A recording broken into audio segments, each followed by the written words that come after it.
You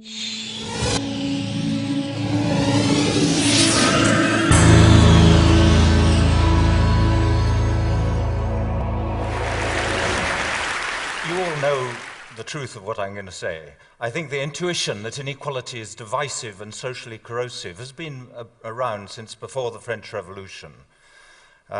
What's changed is we now can look at the evidence, we can compare societies, more and less equal societies, and see what inequality does. I'm going to take you through that data and then explain why the links that I think I'm going to be showing you exist. But first, see what a miserable lot we are. I want to start, though, with a paradox. This shows you life expectancy against gross national income, how rich countries are on average. And you see the countries on the right, like Norway and the USA, are twice as rich as Israel, Greece, Portugal on the left. And it makes no difference to their life expectancy at all. There's no suggestion of a relationship there. But if we look within our societies, there are extraordinary social gradients in health, running right across society. This again is life expectancy. These are small areas of England and Wales, the poorest on the right, the richest on the left. Not a difference between the poor and the rest of us. Even the people just below the top have less good health than the people at the top. So income means something very important within our societies and nothing between them. The explanation of that paradox is that within our societies we're looking at relative income or social position, social status, where we are in relation to each other and the size of the gaps between us. And as soon as you've got that idea, you should immediately wonder, what happens if we widen the differences or compress them, make the income differences bigger or smaller? And that's what I'm going to show you. I'm not using any hypothetical data. I'm taking data from the UN, it's the same as the World Bank has, on the scale of income differences in these rich developed market democracies. The measure we've used, just because it's easy to understand and you can download it, is how much richer the top 20% than the bottom 20% in each country. And you see in the more equal countries, on the left, Japan, Finland, Norway, Sweden, the top 20% are about 3.5, 4 times as rich as the bottom 20%. But at the more unequal end, UK, Portugal, USA, Singapore, the differences are twice as big. On that measure, we are twice as unequal as some of the other successful market democracies. Now I'm going to show you what that does to our societies. We collected data on problems with social gradients, the kind of problems that are more common at the bottom of the social ladder. Internationally comparable data on life expectancy, on kids' maths and literacy scores, on infant mortality rates, homicide rates, proportion of the population in prison, teenage birth rates, levels of trust, obesity, mental illness, which in the standard diagnostic classification includes drug and alcohol addiction, and social mobility. We put them here all in one index. They're all weighted equally. Where a country is sort of average score on these things. And there you see it in relation to the measure of inequality I've just shown you, which I shall use over and over again in the data. The more unequal countries doing worse on all these kinds of social problems. It's an extraordinarily close correlation. But if you look at that same index of health and social problems in relation to GNP per capita, gross national income, there's nothing there. There's no correlation anymore. We were a little bit worried that people might think we'd been choosing problems to suit our argument and just manufactured this evidence. So we also we did a paper in the British Medical Journal on the UNICEF Index of Child Wellbeing. It has 40 different components put together by other people. It contains whether kids can talk to their parents, whether they have books at home, what immunization rates are like, whether there's bullying at school. Everything goes into it. Here it is in relation to that same measure of inequality. Kids doing worse in the more unequal societies, highly significant relationship. But once again, if you look at that measure of child well-being in relation to national income per person, There's no relationship, no suggestion of a relationship. What all the data I've shown you so far says is the same thing. The average well-being of our societies is not dependent any longer on national income and economic growth. That's very important in poorer countries, but not in the rich developed world. But the differences between us and where we are in relation to each other now matter very much. I'm going to show you some of the separate bits of our index. Here, for instance, is trust. It's simply the proportion of the population who agree most people can be trusted. It comes from the World Values Survey. You see at the more unequal end, it's about 15% of the population who feel they can trust others.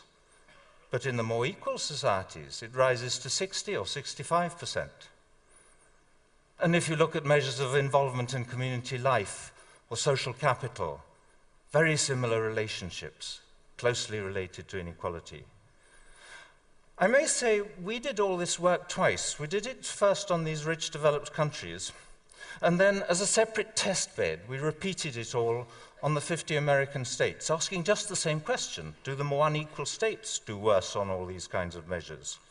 So here is trust from the General Social Survey of the federal government related to inequality. Very similar scatter over a similar range of levels of trust. Same thing is going on. Basically, we found that almost anything that's related to trust internationally is related to trust amongst the 50 states in that separate test bed. We're not just talking about a fluke. This is mental illness. WHO put together figures using the same diagnostic interviews on random samples of the population to allow us to compare rates of mental illness in each society. This is the percent of the population with any mental illness in the preceding year. And it goes from about 8% up to 3 times that. Whole societies with 3 times the level of mental illness of others. And again, closely related to inequality. This is violence. These red dots are American states and the blue triangles are Canadian provinces. But look at the scale of the differences.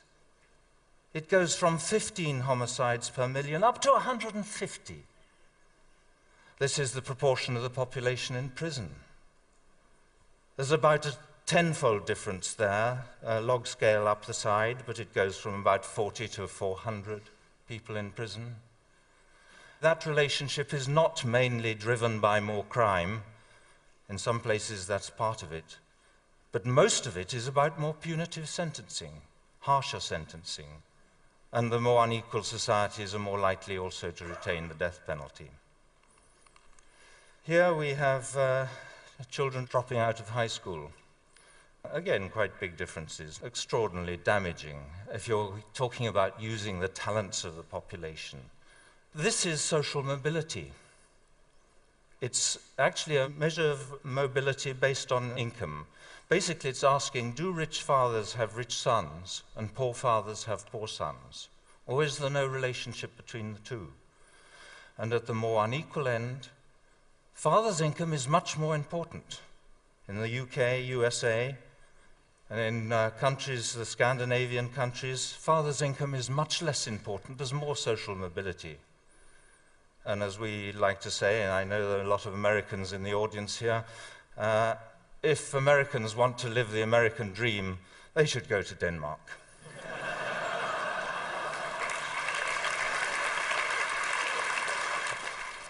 I've shown you just a few things in italics here. I could have shown you a number of other problems. They're all problems that tend to be more common at the bottom of the social gradient. But there are endless problems with social gradients that are worse in more unequal countries. Not just a little bit worse, but anything from twice as common to 10 times as common. Think of the expense, the human cost of that. I want to go back, though, to this graph that I showed you earlier where we put it all together to make 2 points. One is that in graph after graph, we find that the countries that do worst, whatever the outcome, seem to be the more unequal ones. And the ones that do well seem to be the Nordic countries and Japan. So what we're looking at is general social dysfunction related to inequality. It's not just 1 or 2 things that go wrong, it's most things. The other really important point I want to make on this graph is that if you look at the bottom, Sweden and Japan, they're very different countries in all sorts of ways. The position of women, how closely they keep to the nuclear family. They're at opposite ends of the poles in terms of the rich developed world. But another really important difference is how they get their greater equality. Sweden has huge differences in earnings, and it narrows the gap through taxation, generous welfare states, generous benefits, and so on. Japan is rather different, though. It starts off with much smaller differences in earnings before tax. It has lower taxes. It has a smaller welfare state. And in our analysis of the American states, we find rather the same contrast. There are some states that do well through redistribution, some states that do well because they have smaller income differences before tax. So we conclude that it doesn't much matter how you get your greater equality as long as you get there somehow. I'm not talking about perfect equality, I'm talking about what exists in rich, developed market democracies. Another really surprising part of this picture is that it's not just the poor who are affected by inequality. There seems to be some truth in John Donne's "No man is an island." In a number of studies, it's possible to compare how people do in more and less equal countries at each level in the social hierarchy. This is just one example. It's infant mortality. Some Swedes very kindly classified a lot of their infant deaths according to the British Registrar General's socioeconomic classification. And so it's anachronistically a classification by father's occupation, so single parents go on their own. But then the low, where it says low social class, that's unskilled manual occupations. It goes through towards the skilled manual occupations in the middle, then the junior non-manual, going up the high to the professional occupations, doctors, lawyers, directors of larger companies. You see there that Sweden does better than Britain all the way across the social hierarchy. The biggest differences are at the bottom of society, but even at the top. There seems to be a small benefit to being in a more equal society. We show that on about 5 different sets of data covering educational outcomes and health in the United States and internationally. And that seems to be the general picture, that greater equality makes most difference at the bottom, but has some benefit even at the top. But I should say a few words about what's going on. I think I'm looking and talking about the psychosocial effects of inequality, more to do with feelings of superiority and inferiority, of being valued and devalued, respected and disrespected. And of course, those feelings of the status competition that comes out of that drives the consumerism in our society. It also leads to status insecurity. We worry more about how we're judged and seen by others, whether we're regarded as attractive, clever, all that kind of thing. The social evaluative judgments increase, the fear of those social evaluative judgments. Interestingly, some parallel work going on in social psychology. Some people reviewed 208 different studies in which volunteers had been invited into a psychological laboratory and had their stress hormones, their responses to doing stressful tasks measured.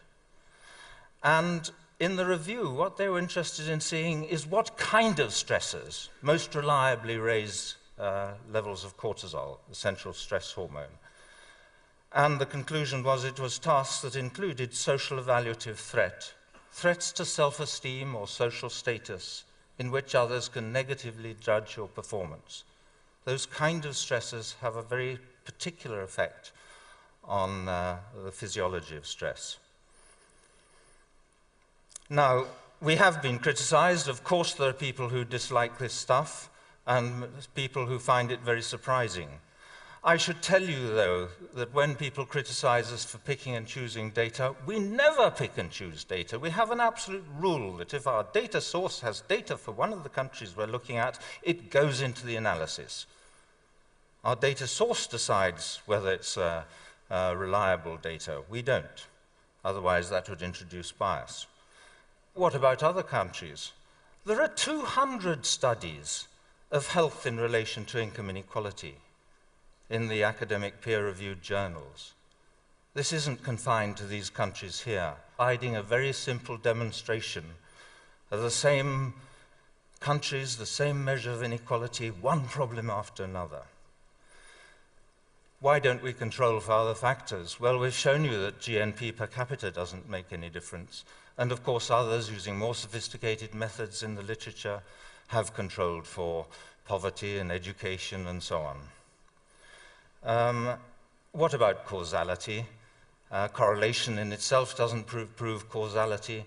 We spend a good bit of time, and indeed people know the causal links quite well in some of these outcomes. The big change in our understanding of drivers of health in the rich developed world is how important chronic stress from social sources is, affecting the immune system, the cardiovascular system. Or, for instance, the reason why violence becomes more common in more unequal societies is because people are sensitive to being looked down on. I should say that to deal with this, we've got to deal with the post-tax things and the pre-tax things. We've got to constrain income, the bonus culture, incomes at the top. I think we must make bosses accountable to their employees in any way we can. I think the take-home message, though, is that we can improve the real quality of human life by reducing the differences in incomes between us. Suddenly we have a handle on the psychosocial well-being of whole societies, and that's exciting. Thank you.